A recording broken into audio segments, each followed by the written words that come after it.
da harovwe nyorunu me walk harovwe. Igbo demi owuwe nyorunu me walk harovwe. Igbo harovwe wawo mabaye ku harovwe. Igbo mi owuwe wawo mabaye ku mi owuwe. Oko mi juwe ni wori abe me wori abe ro. Esi o wado. Omi yorunu meta yo.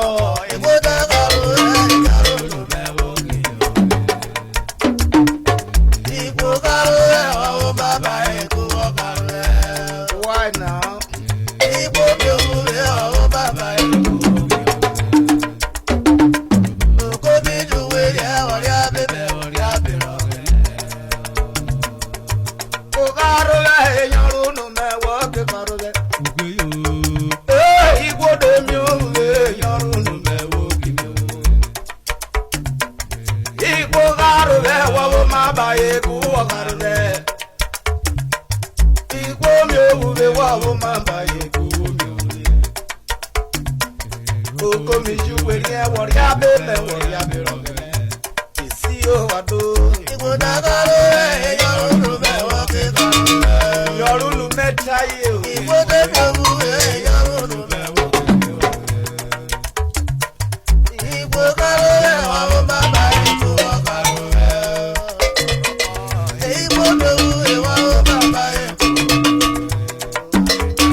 My wife to be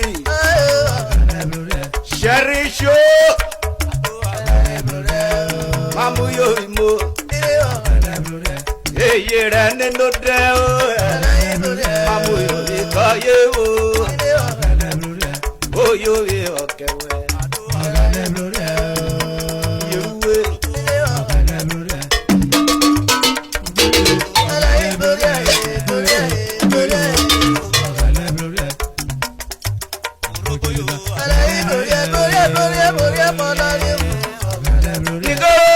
If you could, okay, go, mi o.